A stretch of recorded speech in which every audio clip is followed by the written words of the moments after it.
You're listening to KVFM Online.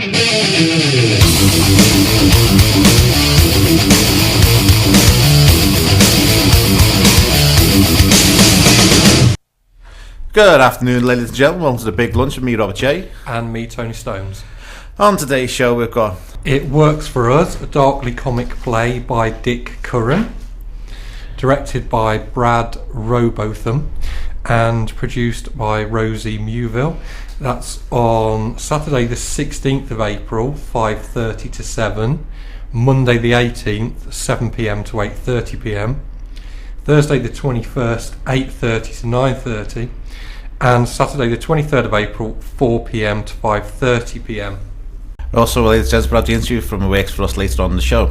And it's a dark comedy about what is perceived as normal and how that can change depending on who is in the room. When Sasha dumps Ross, Mike thinks it's a good idea to offer him a shoulder to cry on. It isn't.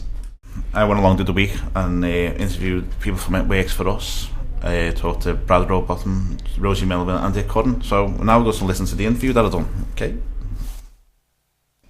Good afternoon, ladies and gentlemen. This is Robert J for KVFM Online in the live wire in Renshaw Street. Today I'm talking to Brad Rowbotham, Dick Curran and Rosalie Mieville. Good afternoon, ladies and gentlemen. First question to Brad. Could you tell us, is this the first play you've ever directed? No, it's not. I started directing just over 18 months ago with Hope Street Limited, where we didn't really direct plays, but we worked on all sorts of various different performance works. And this is the second play I've done at the Right Now Festival anyway, my second piece of new writing. Now, Dick, could you tell us about where you got the inspiration for this play? Yeah, the play started out as a short rehearsed reading in Newcastle with it's what happens when somebody invites someone from work to the house, which he thinks is a good idea, and it turns out to be a very bad idea. I wrote that about 2 years ago, and since I met with Brad and talked about how we could develop that into the full length one of a play we've got now. Have you done any other writing, Dick? Yeah, I've done quite a lot, but this is the first time I've had a play on in Liverpool, which I'm looking forward to. So, Brad, what qualifications do you need to be the director? Well, that's a question I've asked to many people as well. And, well, I'll tell you what I did. I went and did a drama degree at Liverpool John Moores University. And then I trained with a company in Liverpool called Hope Street Limited. They run a emerging artist programme, and they get a company of artists together, performers, a director, a production manager, and I went straight from university into that. So they're my qualifications in order to sort of get this far, and then I've just gone and grabbed as much work that came my way as possible. Do you need qualifications to be a writer, Dick? There are lots of different routes to that, but with me, I originally wrote prose, and a few years ago got interested in getting involved with theatre, and I thought before I should start writing plays I need to find out what actors and directors and everyone else go through. So I've done some work in all aspects of theatre just to learn the trade, and I think a writer needs to have done that before they write for the theatre, and it's been very helpful training. So what are the auditions like? These auditions? Yes. They went really well actually. We had quite a few people in. It was the three of us who ran the auditions, and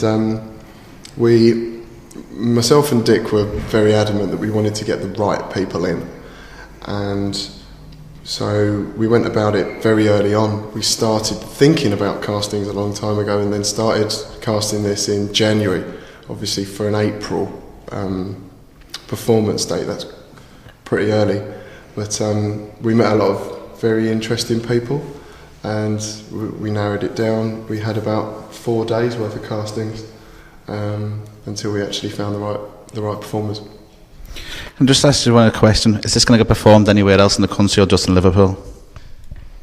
To anyone, isn't it? This is his first outing on stage. We'll see what happens afterwards with it, but this is the first time we'll be on in front of an audience. So Rosie, what's your part in It Works For Us? I'm currently the producer, which means I do a lot of emailing and a lot of phone calling and kind of juggling venues, etc. And just kind of keeping in touch with everyone in the production, really. Could you tell us the dates and times and ticket prices for the show? You could always try the Right Now website. It's got details of all the players on, including ours. Yeah, we have a blog, and the blog is itworksforusplay.wordpress.com, and that has all of the details of all of the times. You can also log on to the Right Now Festival website and you can obtain tickets from there. The tickets are £8 for standard prices and £6 for concessions. So come along. And we're on Facebook and we're tweeting as well. We are tweeting muchly, yeah. Question for Brad. Where's the best venue you've ever performed or visited? Well, it's been a while since I acted. I'd say, God, the best venue the best place I've done anything which was really, really interesting for me was actually in the Tate Liverpool. We used all 4 floors of the Tate and used it as a performance venue, which is not what you'd usually associate with an art gallery. But we had 80 performers. I was the assistant director. Oh God, I performed in that as well, actually. And we took over the whole space and created lots of small performances that audiences could walk around the gallery and go and see. Things which were just in little corners, all inspired by the exhibition that they had on there at the time, which was the colour chart exhibition. So all of these, we had 112, I think, different individual performances over 3 hours, all inspired by one colour chart exhibition. It was, pretty incredible. What about you, Rosie? What, of my recent work? Or? You've ever done the best venue you've been in or performed in? I would say possibly the Gladstone Theatre over in Wirral, just for its size. A venue I'd love to perform in is the Neptune Theatre. I've heard so many good stories about that from the old days, and I have also heard that they're hoping to reopen it, so I'm looking forward. So tell me what people are going to get out of the show, Dick. What I hope is perhaps people who've never gone to theatre before, come along and they might be very surprised by what happens in a space of an hour. They're going to see some good comedy, some very vivid characterisation, lots of surprises, and the experience of live theatre, which is like nothing else. So anyone got any plans for the future? Brad? Well, we'd like to take this on a short tour. We're going to use our dates at Right Now to get some feedback on the show, find out what audiences think about it, where we can then take it next, and we want to look at other small venues around the northwest and programme a tour maybe for the summer or the autumn. What about you, Rosie? Plans for the future?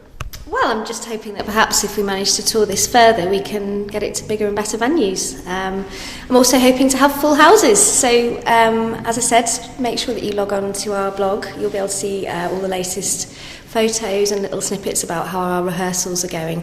I just think it's a really unique play, and it's really good to support the Right Now Festival because it's the only new writing festival in Liverpool, and it's getting bigger and bigger, so it'd be great to see you there. Your plans for the future, Dick?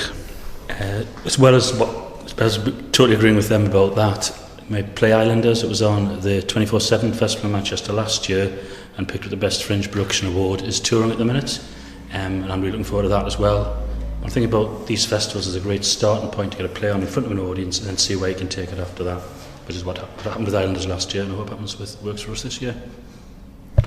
Well, thanks Brad, Dick and Rosie. This is Robert Chafe, KVFM Online. See you soon, folks. You're listening to KVFM Online.